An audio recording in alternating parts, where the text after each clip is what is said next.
Saudara Menteri Koordinator Bidang Pembangunan Manusia dan Kebudayaan atau Menko PMK Muhadjir Effendi menilai surat edaran Menteri Agama nomor 5 tahun 2022 tentang penggunaan pengeras suara di masjid dan musola itu baik. Menurut Muhadjir, tidak ada sama sekali larangan penggunaan pengeras suara di masjid asalkan tidak terlalu keras dan tidak terlalu lirih. Hal ini dinilai untuk kenyamanan lingkungan dan toleransi. Selain itu, ia juga meminta kepada masyarakat untuk tidak mudah terprovokasi.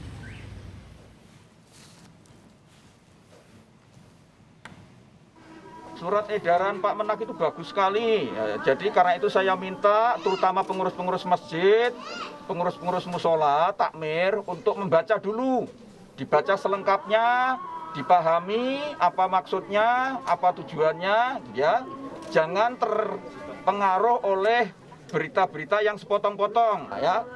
Jadi mohon surat edaran itu dibaca betul, kemudian diterapkan. Tujuannya sangat baik, yaitu untuk menjaga kenyamanan lingkungan dan toleransi gitu ya.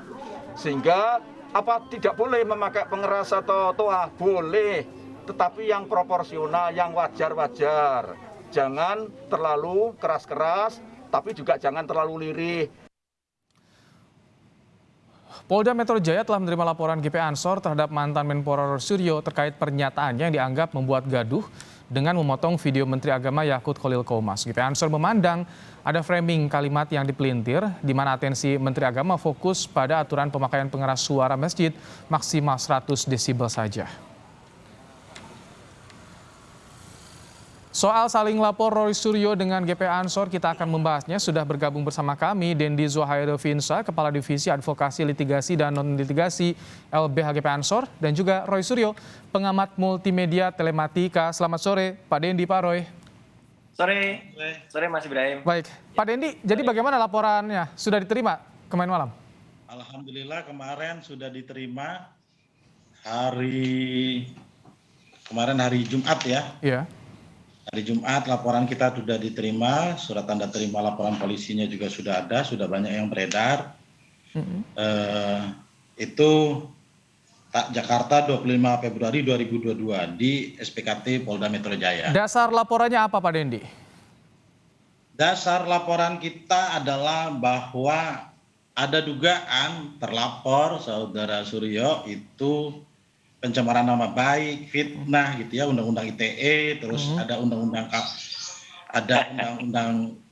pidana gitu, terus ada tentang peraturan hukum pidana tentang keonaran.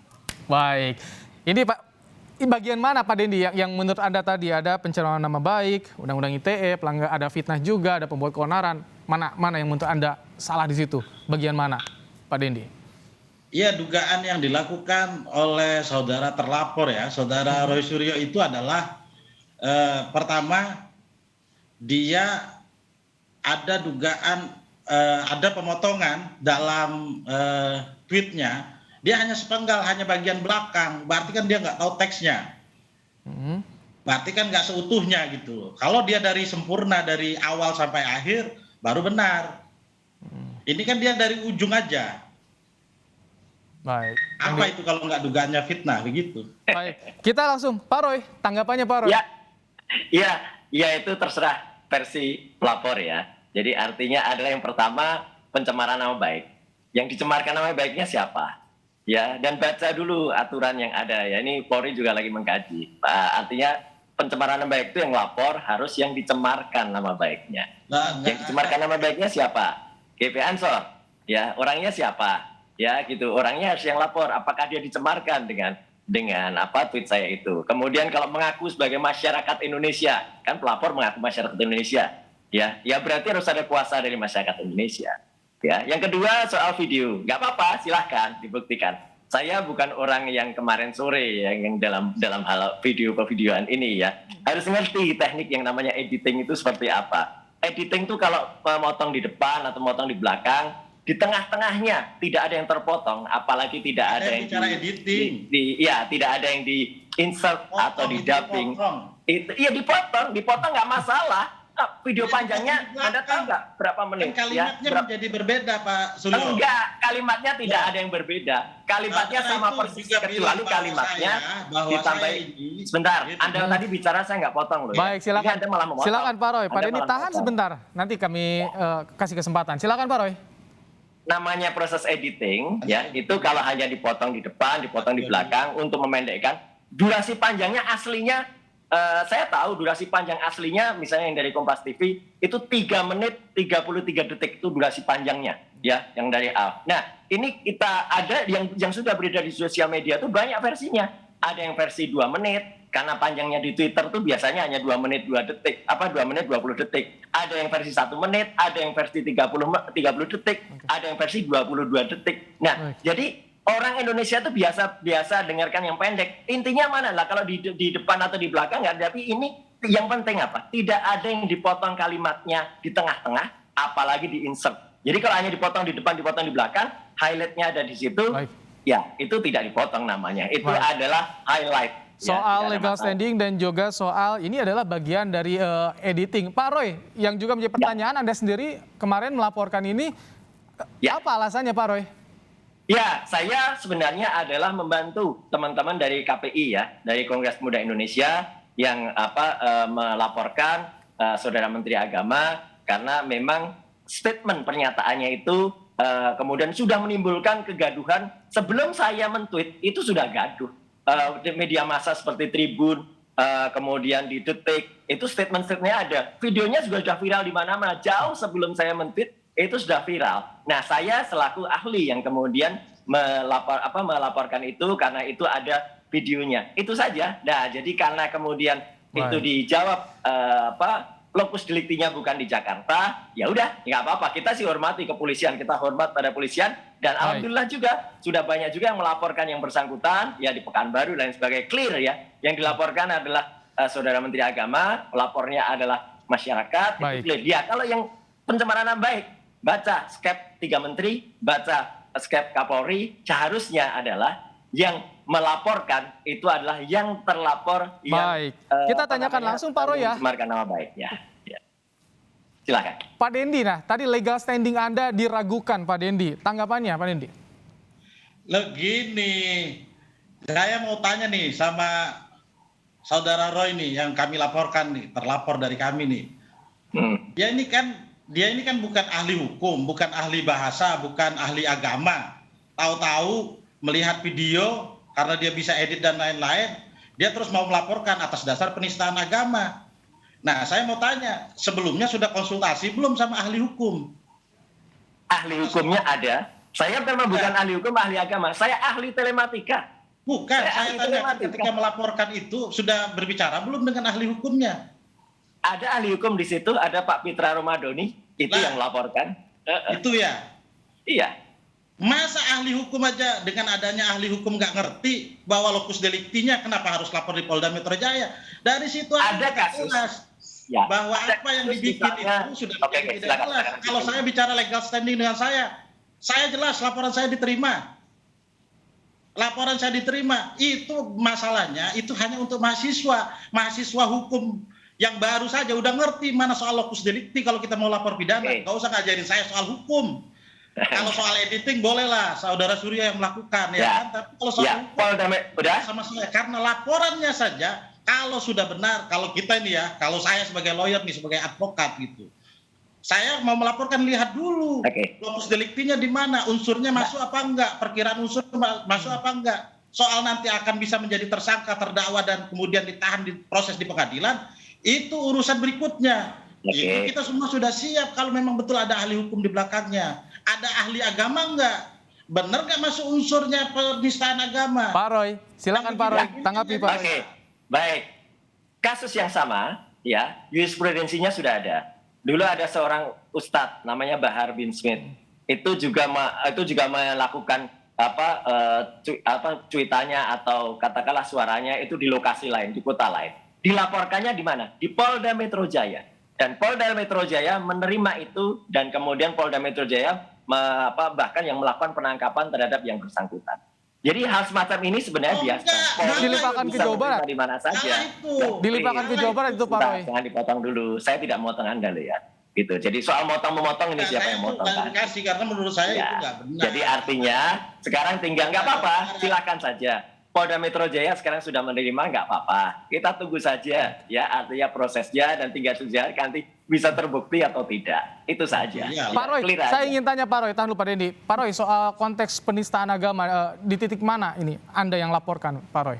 Ya, menurut kuasa hukum saya, Pak Pitra Ramadhani adalah kalimat yang dimana dalam video panjang yang disampaikan oleh Menteri Agama ketika dilakukan itu ada melakukan pencontohan, ya percontohan yang tidak apple to apple.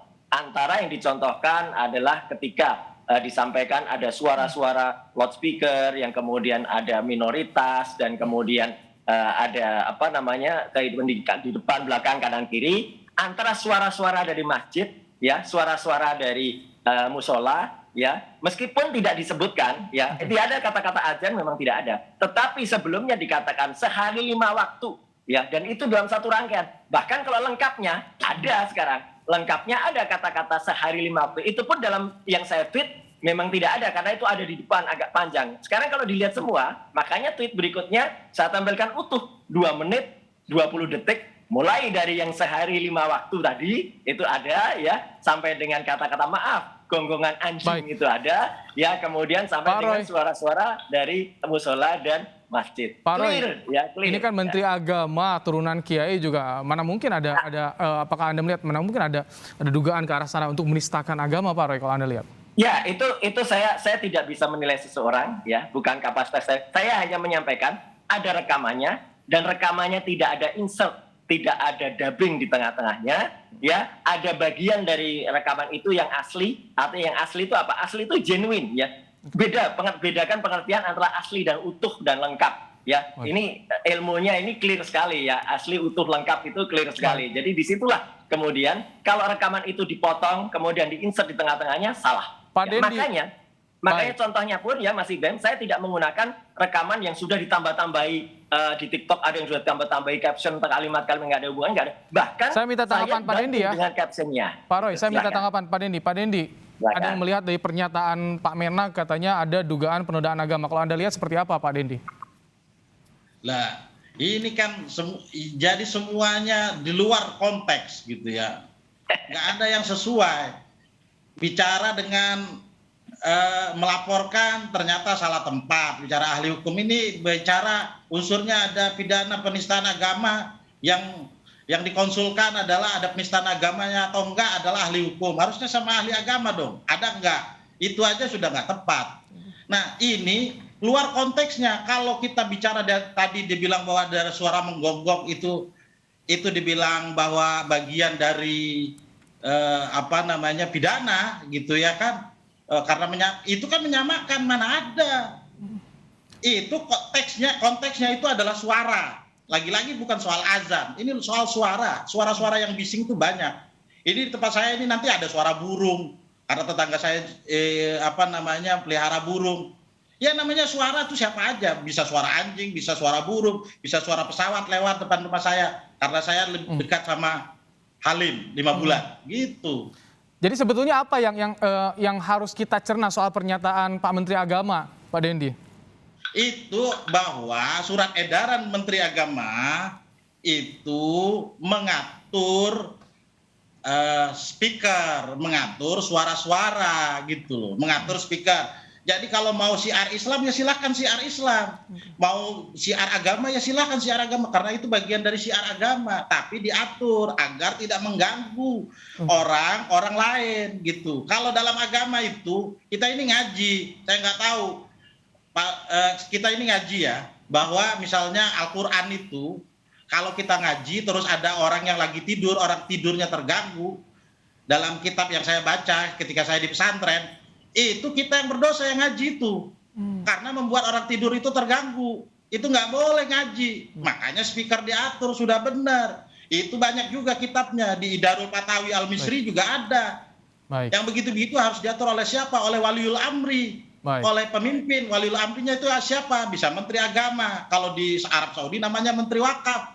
Baik. Saya nggak tahu Pak Suryo sudah azan hafal apa enggak kan gitu. Pak Ini nggak boleh menilai orang kayak gini, ini salah. Bukan, saya bertanya. Publik sudah menilai. Publik Indonesia insya Allah sudah benar Baik, menilai. sebentar, Pak Roy, Pak Denny, sebentar. Kenapa menilai? Kita kenapa bicara soal menilai laporan itu? lagi. Kenapa Pak Suryo terus menilai, terus melaporkan? Ya, hak warga negara. Kenapa menilai publiknya? Hak warga negara boleh-boleh saja melaporkan. Anda juga melaporkan juga boleh-boleh saja, nggak ada soal.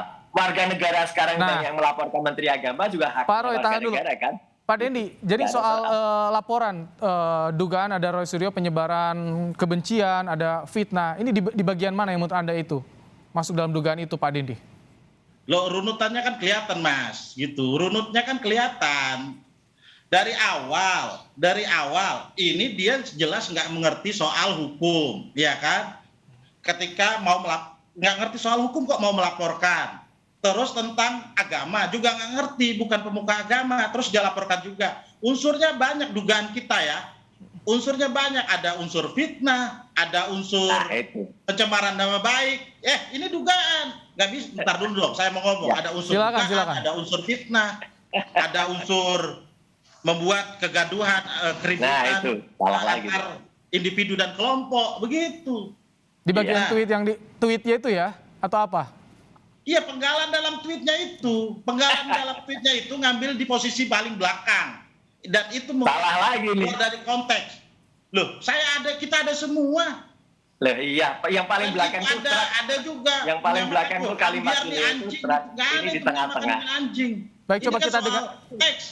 Kita dengarkan, bagaimana Pak Roy Suryo tanggapannya soal tadi ada dugaan? Ini cara mendengarkan rekaman aja nggak benar, ya gitu. Saya punya rekaman utuhnya di depan itu Menteri Agama menyampaikan soal ya itu peraturan-peraturan, kita nggak meresahkan peraturannya, ya itu clear, ya dan kemudian ada contoh suara-suara speaker yang keras di atas gitu. Nah kemudian ada pernyataan sehari 5 waktu, ya sehari 5 waktu bersuara, sehari 5 waktu itu apa? Ya gitu, nggak usah diajarin, semua orang juga ngerti lah, ya kan sehari 5 waktu itu apa. Ya kemudian di tengah-tengahnya ada kalimat yang anjing sehari itu. Sehari 5 waktu itu apa? Gitu.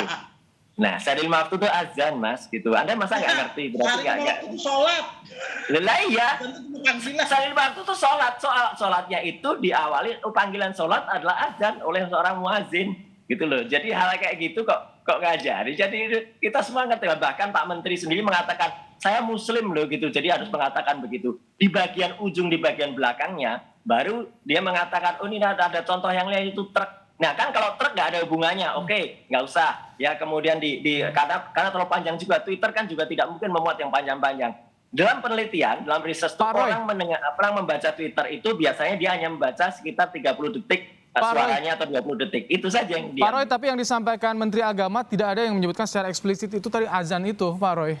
Ya, memang nggak ada. Jadi kata-kata yang ada di situ itu adalah harus dibaca secara utuh juga. Makanya kalau mau dibaca utuh, ya kemudian saya tampilkan rekamannya secara utuh juga kan gitu. Jadi ada tweet saya berikutnya, jadi clear banget. Tweet saya berikutnya adalah menjelaskan ada rekaman yang mana yang ada 5 waktu tadi, kemudian ada suara gonggongan anjing tadi, kemudian ada Pak Roy, ada musola. Saya minta tanggapan Pak Dendi. Tidak ada secara eksplisit kata-kata azan, tapi tadi tetap Pak Roy menyatakan harus menangkap secara utuh nih Pak Dendi. Tanggapan Anda? Lah iya, kalau dia aja nggak ngerti kalau itu nggak ada unsurnya, kenapa dia mau coba laporkan bahwa ada unsur penistaan agama? Ya, nggak apa-apa. Sekarang masyarakat Indonesia kan juga banyak yang berpikiran, tidak hanya saya. Media-media massa juga menuliskan headline seperti itu. Jadi clear saja, kita tunggu saja deh. Kecuali yang meributkan hanya saya. Ya, kecuali yang meributkan hanya saya, media massa tidak. Ya kan gitu. Iya, enggak, silahkan saja. Ya, kemudian tapi masyarakat eksplisit ya tadi pertanyaan saya ke Pak Dendi. Ada di Minangkabau, ada di Pekanbaru. Sekarang semua sudah saling melapor. Kecuali yang lapor hanya saya. Ini yang melapor banyak kok. Gitu. Jadi ya nggak apa-apa satu laporan saya tidak diterima, nggak masalah. Ya gitu, toh juga banyak masyarakat, saya hanya mewakili masyarakat untuk kemudian menyampaikan itu. Clear saja, kita tunggu saja.